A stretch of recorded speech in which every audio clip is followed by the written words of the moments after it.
జై శ్రీమన్నారాయణ. అందరికీ నమస్కారం అండి. ఎన్నో జన్మల నుంచి పుణ్యం చేసుకుంటే గాని భగవద్గీత వినే భాగ్యము అదృష్టము కలుగుతుంది. భగవద్గీతను శ్రీకృష్ణుడు కేవలము అర్జునుడికి చెప్పడం మాత్రమే కాదు, అర్జునుడు శ్రోతలా వింటూ కూర్చోడు. ఎన్నో ప్రశ్నలు శ్రీకృష్ణుడిని అడుగుతుంటాడు. అర్జునుడిని అడ్డు పెట్టుకొని యావత్ మానవాళికి దిశానిర్దేశం చేశారు ఆ స్వామి. కాబట్టి జీవితంలో ప్రతి ఒక్కరూ నేర్చుకోవలసిన భగవద్గీత శ్లోకాలను మరియు వాటి భావాలను సులువైన పద్ధతిలో నేర్పించాలన్నదే మా ఈ ప్రయత్నము. ప్రతి వీడియోలో 3 శ్లోకాలను పలుకుతూ నేర్చుకుందాము. గత వీడియోలో 3 శ్లోకాలు నేర్చుకున్నాం కదా. ఇది వరకు శ్లోకాలను మీరు చూడాలనుకుంటే డిస్క్రిప్షన్లో లింక్ ఉంటుంది, అక్కడ క్లిక్ చేసి మిస్ అయిన శ్లోకాలను చూడవచ్చు. మొదటి అధ్యాయము అర్జున విషాదయాగములో 19, 20, 21 శ్లోకాలను 2 మార్లు పలుకుతూ వాటి యొక్క భావాలను సంక్షిప్తంగా తెలుసుకునే ప్రయత్నం చేద్దాము. 19వ శ్లోకము.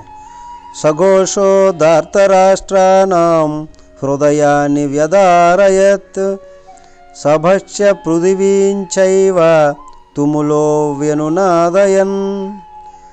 సఘోషో ధార్తరాష్ట్రాణం హృదయాన్ని వ్యధారయత్ సభశ్చ పృథివీంచైవ తుములో వ్యనునాదయన్.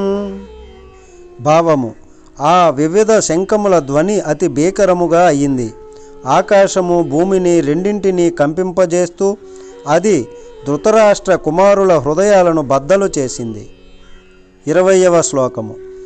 అధ వ్యవస్థితాన్ దృష్ట్వా ధార్తరాష్ట్రాన్ కపిధ్వజః ప్రవృత్తే శస్త్ర సంపాతే ధనురుద్యమ్య పాండవః.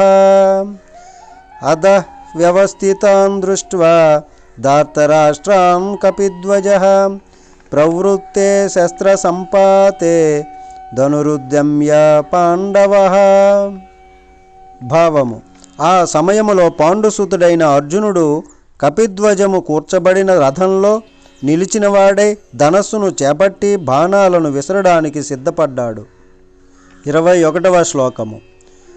హృషీకేశం తదా వాక్యం ఇదమాహ మహీపతే సేనయోరుభయోర్మధ్యే రథం స్థాపయ మే అచ్యుతాం. హృషీకేశం తదా వాక్యం ఇదమాహ మహీపతే సేనయోరుభయోర్మధ్యే రథం స్థాపయ మే అచ్యుతాం. భావము. ఓ రాజా, వ్యూహముగా నిలిచి ఉన్నట్టి ధృతరాష్ట్ర తనయులను చూసి శ్రీకృష్ణ భగవానునితో అర్జునుడు, ఓ అచ్యుత, దయచేసి 2 సేనల మధ్య నా రథమును నిలపండి అని పలికాడు. ఈ వీడియోలో 3 శ్లోకాలు నేర్చుకున్నాం కదా. అలాగే వచ్చే వీడియోలో 3 శ్లోకాలు నేర్చుకుందాము. ఈ వీడియో కనుక మీకు నచ్చినట్లయితే లైక్ చేయండి, షేర్ చేయండి. ఈ వీడియోపై మీ అభిప్రాయాన్ని కామెంట్ రూపంలో తెలియజేయండి. జై శ్రీమన్నారాయణ భక్తి ఛానల్ను సబ్స్క్రైబ్ చేయండి. హరే కృష్ణ.